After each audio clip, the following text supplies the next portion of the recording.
കഴിഞ്ഞ 7 വർഷമായിട്ട് മർച്ചന്റ് നേവിയിൽ ഇലക്ട്രിക്കൽ എഞ്ചിനീയറായിട്ട് വർക്ക് ചെയ്യുന്നു. അപ്പോൾ ഈ വീഡിയോ ഇപ്പോൾ കാണുന്ന നിങ്ങളിൽ പലരും ഒന്നുകിൽ മർച്ചന്റ് നേവി ജോയിൻ ചെയ്യാൻ വേണ്ടിയിട്ടുള്ള ആസ്പിറൻസ് ആണെന്ന് അറിയാനും അതിന്റെ എലിജിബിലിറ്റി ക്രൈറ്റീരിയസ് എന്തൊക്കെയാണെന്ന് അറിയാനും പിന്നെ ആർക്കൊക്കെ എങ്ങനെയൊക്കെ എവിടെ വെച്ചിട്ട് ഈ കോഴ്സ് ചെയ്യണം എന്നൊക്കെ അറിയാൻ താല്പര്യമുള്ള ആൾക്കാരായിരിക്കും. എനിവേ ഫൈനലി ഏറ്റവും കൂടുതൽ ആൾക്കാർക്ക് ഉള്ളൊരു ഡൗട്ട്, എന്താണ് ഇവിടുത്തെ സാലറി? മിക്കവർക്കും അറിയായിരിക്കും, ഏകദേശം ഐഡിയ ഒക്കെ ഉണ്ടാവും. എന്നാലും ഞാനൊരു ETO പെർസ്പെക്റ്റീവിൽ ഇലക്ട്രിക്കൽ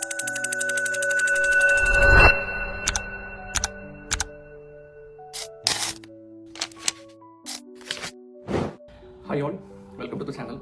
എൻ്റെ പേര് മിഥുൻ, കണ്ണൂരുകാരനാണ്. കഴിഞ്ഞ 7 വർഷമായിട്ട് മർച്ചന്റ് നേവിയിൽ ഇലക്ട്രിക്കൽ ഓഫീസറായിട്ട് വർക്ക് ചെയ്യുന്നു. ETO അഥവാ electrical engineer on board.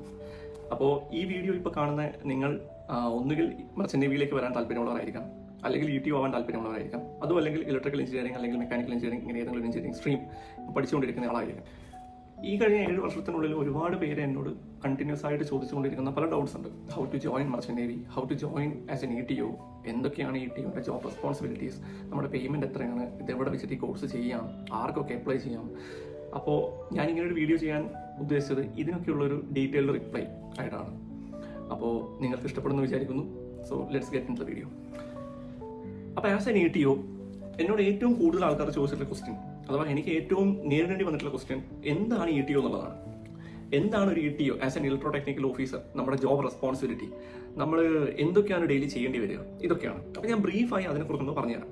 Okay, അപ്പോൾ നമുക്ക് ഫസ്റ്റ് ഈ ഷിപ്പിംഗ് ഫീൽഡിൽ നമുക്ക് രണ്ടായി തരംതിരിക്കാം. മിക്കവർക്കും നിങ്ങൾക്ക് അറിയായിരിക്കും ഓൾറെഡി. അതായത് ഒന്ന് ക്രൂയിസ് ഇൻഡസ്ട്രിയാണ്, മറ്റത് കാർഗോ വെസൽസ് ആണ്. അപ്പം നമ്മൾ ഫസ്റ്റ് കാർഗോ വെസൽസിനെ കൊണ്ടാണ് പറയുന്നത്. കാരണം എനിക്ക് ഈ കഴിഞ്ഞ 7 വർഷത്തെ എക്സ്പീരിയൻസ് കാർഗോ വെസൽസിനാണ്, including oil tankers, bulk carriers and product tankers.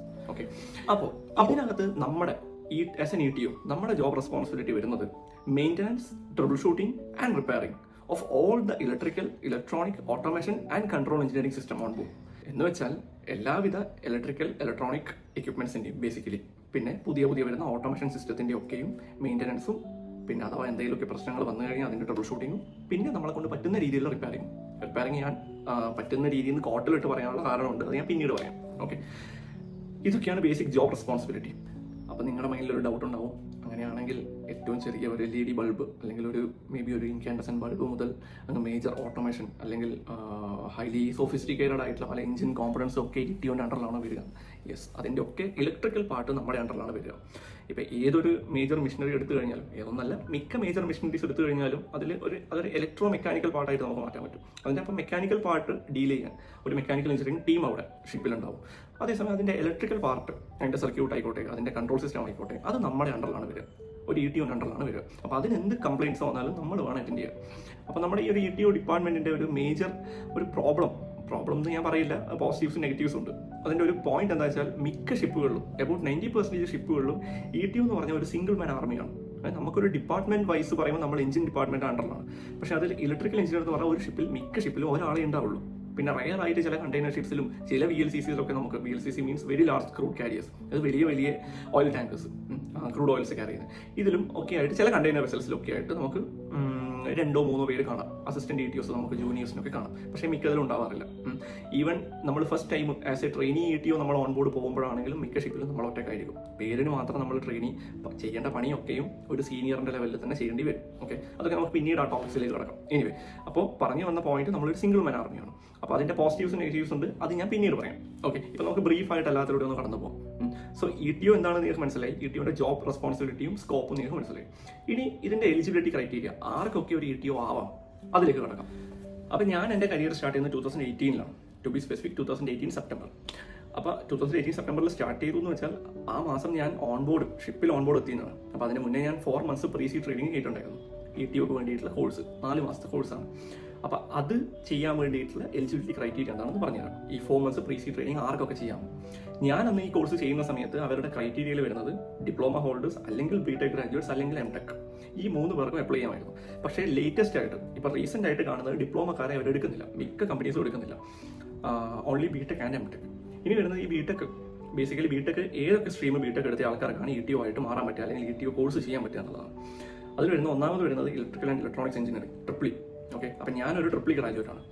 2013 to 17 ഇതിൽ ഡിഗ്രി, BTech ഡിഗ്രി ഗ്രാജുവേറ്റ് ആണ് ഞാൻ. അപ്പം ട്രിപ്പിൾ പറ്റും. പിന്നെ ഇലക്ട്രോണിക്സ് ആൻഡ് കമ്മ്യൂണിക്കേഷൻ, പിന്നെ EI ഇലക്ട്രോണിക്സ് ആൻഡ് ഇൻസ്ട്രുമെന്റേഷൻ, പിന്നെ അപ്ലൈഡ് ഇലക്ട്രോണിക്സ്, പിന്നെ കൺട്രോൾ എഞ്ചിനീയറിംഗ്. അപ്പോൾ ഇത്രയും പേർക്ക് പറ്റും. അപ്പോൾ ഇതിൽ ഈ കൺട്രോൾ എഞ്ചിനീയറിംഗ് ഒക്കെ ഞാൻ ആക്ച്വലി ഞാൻ ബിടെക് കഴിയുന്നവരും കൺട്രോൾ എഞ്ചിനീയറിംഗ് എന്ന് പറയുന്ന ഒരു സബ്ജക്ട്, ഒരു സ്ട്രീം ഉണ്ട് എന്ന് പോലും എനിക്ക് അറിയില്ലായിരുന്നു. സത്യമായിട്ടുള്ള കാര്യമാണ്. അവിടെ ETO കോഴ്സിന് പ്രീസി ട്രെയിനിങ്ങിൽ എത്തിയപ്പോഴാണ് ചില ഗുജറാത്തുകാരൊക്കെ അവർ കൺട്രോൾ എഞ്ചിനീയറിംഗ് പഠിച്ചവരാണ്.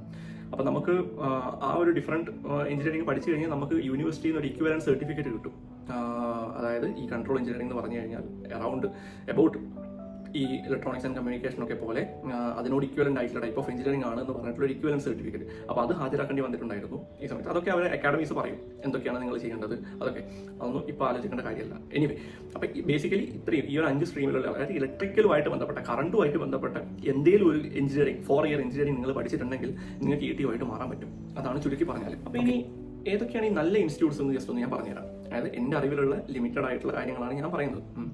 അപ്പോൾ ഒന്നാമത് വരുന്നത് ലിസ്റ്റിൽ ഞാൻ പഠിച്ച ഇൻസ്റ്റിറ്റ്യൂട്ട്, അതായത് ആംഗ്ലോ ഈസ്റ്റേൺ മാരിടൈം അക്കാഡമിയാണ്. എയ്മ എന്ന് പറയും, AEMA. അപ്പോൾ ഇതെന്ന് വെച്ചാൽ ആംഗ്ലോ ഈസ്റ്റേൺ ഷിപ്പിംഗ് മാനേജ്മെന്റ് എന്ന് പറഞ്ഞ കമ്പനി അവർ ഡയറക്റ്റ് നടത്തുന്ന അവരുടെ സ്വന്തം ഇൻസ്റ്റിറ്റ്യൂട്ടാണ്. അപ്പോൾ ഈ ഇൻസ്റ്റിറ്റ്യൂട്ടിലേക്കുള്ള എൻട്രി കിട്ടുന്നതിന് മുന്നേ തന്നെ ഒരു കമ്പനിയിലേക്ക് റിക്രൂട്ട്മെന്റ് പ്രോസസ്സിന് വേണ്ടിയിട്ടുള്ള എല്ലാ കാര്യങ്ങളും അവർ കംപ്ലീറ്റ് ചെയ്യുന്നുണ്ട്. അതായത് എക്സാം ആയിക്കോട്ടെ, ഒരു റിട്ടേൺ എക്സാം ആയിക്കോട്ടെ, ഓൺലൈൻ എക്സാം, റിട്ടേൺ എക്സാം, പിന്നെ ഇന്റർവ്യൂ, മെഡിക്കൽ, ഇതെല്ലാം കഴിഞ്ഞതിന് ശേഷമാണ് നമ്മൾ കാഡറ്റ് ആയിട്ട് ഈ ട്രെയിനിങ്ങിന് വേണ്ടി പോകുന്നത്. അപ്പം ആഫ്റ്റർ ദിസ് ട്രെയിനിങ് നമുക്ക് പിന്നെ ഒരു പ്ലേസ്മെന്റ് ഡ്രൈവ് ഒന്നുമില്ല. ആംഗ്ലോ ഈസ്റ്റേൺ എന്ന് പറയുമ്പോൾ around 700 ships world wide manage ചെയ്യുന്ന വലിയ ഷിപ്പിംഗ് കമ്പനിയാണ്. അപ്പോൾ അവരുടെ വെസൽസിലേക്ക് ഡയറക്റ്റ് ഇലക്ട്രിക്കൽ കാഡറ്റ് ആയിട്ടാണ് അല്ലെങ്കിൽ ട്രെയിനി ഇലക്ട്രിക്കൽ ഓഫീസർ ആയിട്ടാണ് നമ്മൾ പ്ലേസ്ഡ് ആവുന്നത്. അപ്പോൾ വൺസ് ഈ കോഴ്സ് ഫിനിഷ് ആയതിനു ശേഷം നമുക്ക് പിന്നെ ഒരു ജോലി കണ്ടെത്താൻ ടെൻഷൻ ഒന്നുമില്ല. അതാണ് ഇതിന്റെ മെയിൻ ഒരു പോസിറ്റിവിറ്റി ആംഗ്ലോ ഈസ്റ്റേൺ ഉള്ളത്. അപ്പോൾ ഒന്നാമത് ഈ ലിസ്റ്റിൽ വരുന്ന Anglo eastern maritime academy. Okay, അപ്പോൾ അവരുടെ ജസ്റ്റ് നിങ്ങൾ ഗൂഗിളിൽ ടൈപ്പ് ചെയ്ത് സെർച്ച് ചെയ്താൽ മതി. Anglo eastern maritime academy full അവരുടെ വെബ്സൈറ്റ് വരും. അതിനകത്ത് ഇപ്പോൾ ഉള്ള റീസെന്റ് ആയിട്ടുള്ള എലിജിബിലിറ്റി ക്രൈറ്റീരിയ, എപ്പോഴാണ് നെക്സ്റ്റ് എക്സാം, നെക്സ്റ്റ് ഇൻടേക്ക് ഏത് മാസത്തിലാണ്, എല്ലാ ഡീറ്റെയിൽസും അതിലുണ്ടാവും. ഓക്കെ, അപ്പോൾ നിങ്ങൾക്ക് ഫസ്റ്റ് കോളേജ് പറഞ്ഞു തന്നു. നെക്സ്റ്റ് വരുന്നത് ഞങ്ങൾ അന്ന് പഠിക്കുന്ന സമയത്ത് ഞങ്ങൾ സെലക്ട് ചെയ്തിട്ടുണ്ടായിരുന്ന കോളേജസ് ആണ് പറയുന്നത്. Next great eastern maritime academy. ഇതും മഹാരാഷ്ട്ര തന്നെയുള്ള ഒരു ഇൻസ്റ്റിറ്റ്യൂട്ടാണ്. അപ്പം ഗ്രേറ്റ് ഈസ്റ്റേണിന്റെ പ്രത്യേകത എന്ന് വെച്ചാൽ അവിടെയും ഇതേ സെയിം, അതായത് 4 മാസത്തെ പ്രീസി ട്രെയിനിങ് കോഴ്സാണ് അവർ പ്രൊവൈഡ് ചെയ്യുന്നത്. അപ്പോൾ അവർക്ക് ഒരുപാട് ഷിപ്പിംഗ് കമ്പനീസുമായിട്ട് ടൈപ്പ് ഉണ്ട് ഗ്രേറ്റ് ഈസ്റ്റേണിൽ. Especially Mediterranean Shipping Corporation, MSC ഒക്കെ പോലത്തെ വലിയ വലിയ ഷിപ്പിംഗ് കമ്പനീസുമായിട്ട് അവർക്ക് ടൈപ്പ് ഉണ്ട്. അപ്പം ഇവിടെയും ഈ പറഞ്ഞ പോലെ തന്നെ കോഴ്സ് പഠിക്കാൻ വേണ്ടി നമ്മൾ പോകുന്നതിന് മുന്നേ തന്നെ ഒരുപാട് ഈ പറഞ്ഞ എക്സാംസും മെഡിക്കലും ഇന്റർവ്യൂ ഒക്കെ ക്ലിയർ ചെയ്യണം. പക്ഷേ ഫൈനലി വൺസ് കോഴ്സ് കഴിഞ്ഞാലും നമുക്ക് അവിടെ പ്ലേസ്മെന്റ് ഡ്രൈവ്സ് അവർ അറേഞ്ച് ചെയ്യും. അപ്പോൾ ആ പ്ലേസ്മെന്റ് ഡ്രൈവ്സും നമ്മൾ ഇപ്പോൾ ഒരു 40 പേരുള്ള ബാച്ച് ആണെങ്കിൽ അതിൽ ഒരു 10 പേര് ഒരു കമ്പനിയിലേക്കായിരിക്കും, നെക്സ്റ്റ് 10 പേര് വേറെ കമ്പനീസിലേക്കായിരിക്കും. ഇനി കൂടാതെ ഈ ഗ്രേറ്റ് ഈസ്റ്റേണിന് സ്വന്തമായിട്ടുള്ള ചില ഷിപ്സും ഉണ്ട്. അത് ആംഗ്ലോ ഈസ്റ്റേൺ ഇല്ലാത്തൊരു, അതായത് Anglo Eastern just a manager. അവർ ആംഗ്ലോ ഈസ്റ്റേൺ പല ഓണേഴ്സിന്റെ ഷിപ്സ് മാനേജ് ചെയ്യുന്നത് മാത്രമേ ഉള്ളൂ. ക്രൂ മാനേജ്മെന്റ് ആണ് നടന്നത്, ക്രൂ ആൻഡ് ടെക്നിക്കൽ മാനേജ്മെന്റ് ആണ് ആംഗ്ലോ ഈസ്റ്റേൺ നടന്നത്. അതേസമയം ഗ്രേറ്റ് ഈസ്റ്റേൺ ഒരു സ്വന്തം ഷിപ്പ് ഓണർ കമ്പനിയാണ്, അതായത് ഇന്ത്യൻ ഷിപ്പ് ഓണർ കമ്പനിയാണ്. അപ്പോൾ അവർക്ക് അവരുടേതായിട്ടുള്ള കുറച്ചാണെങ്കിലും ഷിപ്സ് ഉണ്ട്. അപ്പോൾ അവർ അതിലേക്കും അവരുടെ സ്വന്തം കാഡറ്റ്സിനെ വിടും. ഈ ലിസ്റ്റിൽ മൂന്നാമത് വരുന്നത് സമുദ്ര എന്ന് പറയുന്ന ഇൻസ്റ്റിറ്റ്യൂട്ടാണ്. അപ്പോൾ ഇതൊക്കെയാണ് ഞാൻ ബേസിക്കലി 2018 ആ ഒരു ജൂൺ, ജൂലൈ, ഓഗസ്റ്റ് മാസങ്ങളിൽ ഞങ്ങൾ ട്രൈ ചെയ്തിട്ടുണ്ടായിരുന്ന ഷിപ്പിംഗ് അക്കാഡമീസ്. അതായത് ഷിപ്പിംഗ് അക്കാഡമീസ് അല്ല, ഈ ETO പ്രീസി ട്രെയിനിങ് ചെയ്യാൻ വേണ്ടിയിട്ട് ഞങ്ങൾ ഫിൽട്ടർ ഔട്ട് ചെയ്ത ചില അക്കാഡമീസ് പറഞ്ഞിരിക്കുന്നത്. അപ്പോൾ ഇതിൽ ഞങ്ങൾ സെലക്ട് ചെയ്ത്, ഞങ്ങളെന്ന് വെച്ചാൽ ഞാൻ പറയുന്നത് ഞാൻ ഒറ്റക്കായിരുന്നില്ല ഈ ഒരു ഇതിനു വേണ്ടി പ്രിപ്പയർ ചെയ്തതിൻ്റെ എക്സാംസിന് വേണ്ടിയിട്ടാണെങ്കിലും ഞാൻ കയറിയത് ഒറ്റക്കായിരുന്നില്ല. ഞങ്ങളൊരു ഗ്രൂപ്പ് ഓഫ് 7-8 പേരായിരുന്നു ഞങ്ങൾ ഒരുമിച്ച് പഠിച്ച്. അപ്പോൾ ഞങ്ങൾ അങ്ങനെയാണ് ഒരുമിച്ച് പ്രിപ്പയർ ചെയ്ത് ഒരുമിച്ച് എല്ലാവരും കയറിയതാണ് ഷിപ്പിംഗ് ഫീൽഡിലേക്ക്. അപ്പോൾ ഞങ്ങൾ അന്ന് ബേസിക്കലി സെലക്ട് ചെയ്തത് ഇതാണ്. പിന്നെ ഇതിന് പുറമെ ഒരുപാട് ഇൻസ്റ്റിറ്റ്യൂട്ട്സ് ഉണ്ട്. കോയമ്പത്തൂർ മറൈൻ കോളേജ്, പിന്നെ നമ്മുടെ കേരളത്തിൽ യൂറോടെക്, ഇങ്ങനെ ഒരുപാടുണ്ട്. അത് you can check on that. But എനിക്ക് പ്ലേസ്മെന്റ് വൈസ് ആണ്, അതായത് നമുക്ക് അതാണല്ലോ at the end of the day നമ്മൾ പ്ലേസ്ഡ് ആവണം ഷിപ്പിൽ. മെയിൻ റീസൺ എന്താ വെച്ചാൽ ഈ ഒരു 4 months പ്രീസി ട്രെയിനിങ് കഴിഞ്ഞാൽ ഈ ഒരു certificate only valid four ships ആണ്. നമുക്ക് എവിടെയും ഈ ഒരു ETO പ്രീസി ട്രെയിനിങ് ഞാൻ ചെയ്തു, എനിക്കൊരു ജോലി വേണമെന്ന് പറഞ്ഞാൽ വേറെ ഒരു കമ്പനിയിൽ നമുക്ക് പോകാൻ പറ്റില്ല.